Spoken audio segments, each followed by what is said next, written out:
Good day, good day, everyone. Once again, this is Sir Champion Diguma for our class on efforts.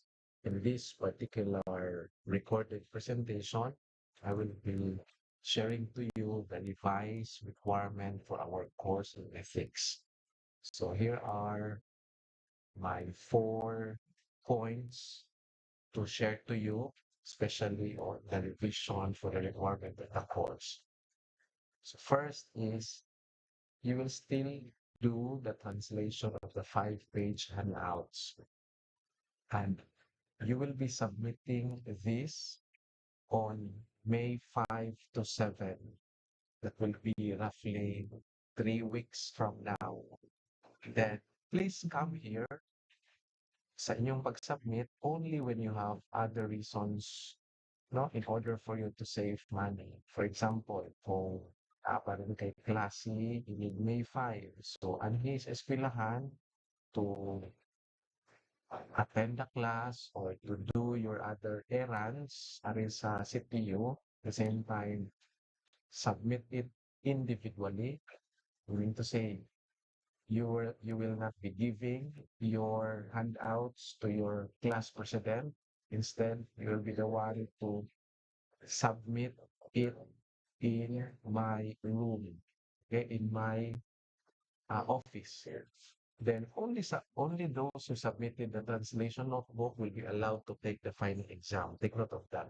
Okay? So padayon mo sa pagbuhat ni ini translation until May 5, and then please submit it so that you will be allowed to take the exam later on May 12 to 14. But let me continue first now.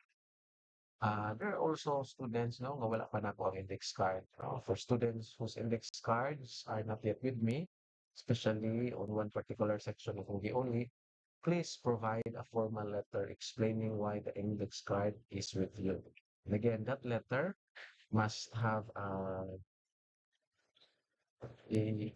sound reason, saktong rason, no? And then it must be signed by your parent. Kung wala imong parent, guardian, no? Adult nga nag-supervise nimo sa imong pag-eskwela. Ha? Pwede imong tiya, pwede maybe imong pa-eskwela nimo. Okay? One-page formal letter. Then submit this letter together with your index card, no? Then together also with your translation notebook. Still, do it on May 5 to 7. Again, ang ikaduhang instruction, this is only intended for students whose index cards are not with me. Okay? Kaya gamito na po niya ang index card to give you points for your final grade. Okay? Then third, ang atong final exam will be on May 12 to 14. Okay? Meaning May 12, 13, 14. I will open the Google form on May 12. I will close it in May 14. Okay? So coverage only will be the 5-page handouts. It's an objective examination, and the link will be given to you on May 11th. Okay?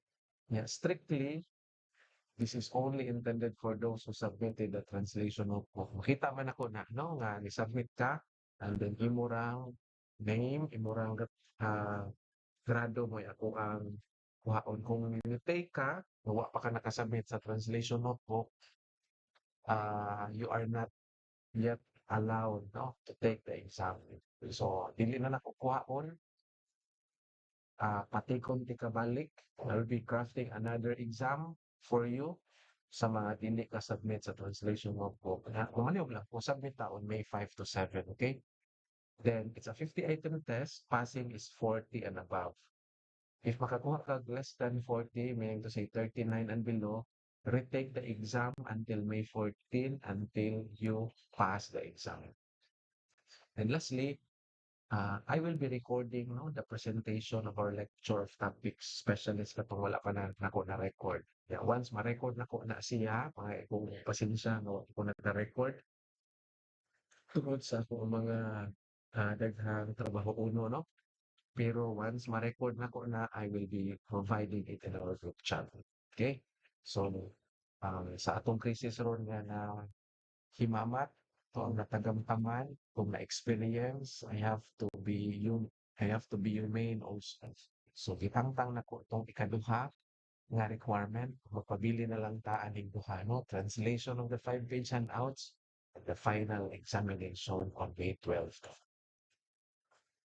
Daghang salamat ug maayong adlaw sa tanan.